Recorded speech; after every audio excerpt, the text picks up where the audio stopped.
Hey everyone, welcome to our BAS Confidence Starter Kit.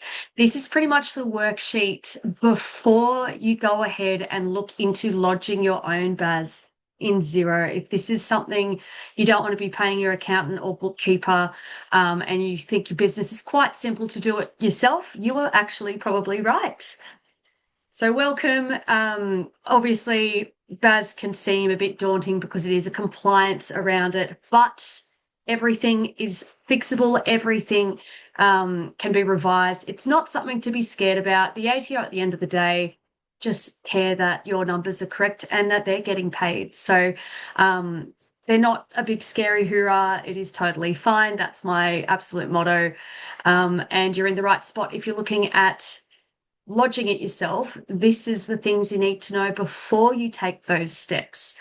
And that you're not alone as well. I deal with a lot of small businesses that have been doing it themselves and want to make sure they're doing it correctly, or haven't even looked at their settings and want to start.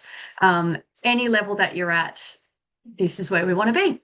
So we obviously want to make sure that your Xero is set up correct. So it's like checking your ingredients. I'm sorry, I always refer back to mum-related things like baking a cake.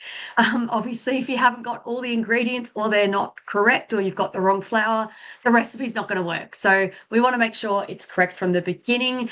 And the same thing goes for BAS. And I like to provide it in a non-judgment, no jargon, super simple steps that everyone can understand.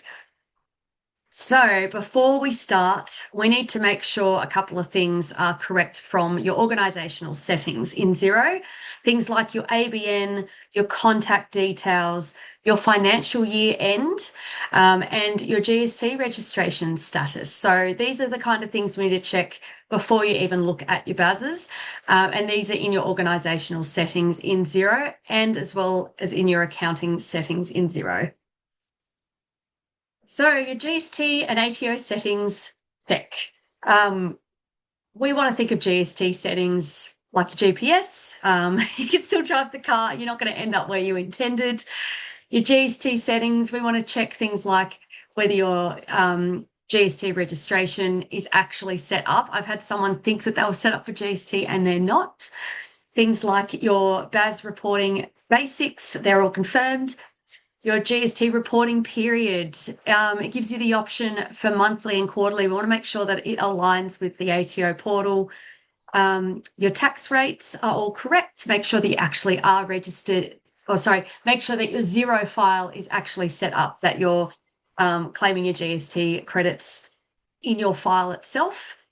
Your historical settings have been reviewed. So these are your GST settings within Xero. And on the other side of it, we want to make sure that your ATO connection is correct. So you want to make sure that your ATO connection is established. You'll know when you go into the BAS component in Xero, it's going to ask you to call the ATO and provide some details. We want to make sure that is done, because otherwise the system's not going to talk to each other. We want to make sure your business details match the ATO records. That's why we wanted to look at the organizational settings in that first step. Your lodgement permissions are understood, things like your due dates. Obviously, they differ from us as BAS agents. We have extra time, or if your accountant does it, if you're lodging it, your due date is the 28th of the following month. I've got the due dates on a separate document that I'm going to give to you guys as well after this. You want to know where to view your ATO messages as well, and understand BAS lodgement from Xero. So those are just some confidence checks to be aware of.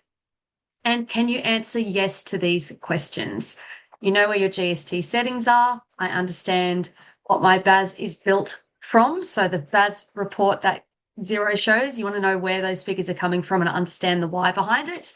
You want to know how to check your ATO connection, and you want to feel confident moving towards your BAS preparation. If you're not feeling confident, don't do it. That's my absolute tip. I mean, you can do it, but you're probably going to have to revise it. So if any answers are not yet, that is completely okay. And that's why we're here, and that's why we're doing these small steps. So questions for your accountant or bookkeeper. Is my Xero file set up correctly? Is my GST registration configured correctly? Is my BAS reporting basis correct? What should you automate next? There are so many things you can automate in Xero to save you time and ensure accuracy, like making sure you've got bank rules as an example, to ensure consistently things are going in the correct accounts. What should you review monthly? Profit and loss, balance sheet, bank reconciliations, hint, hint.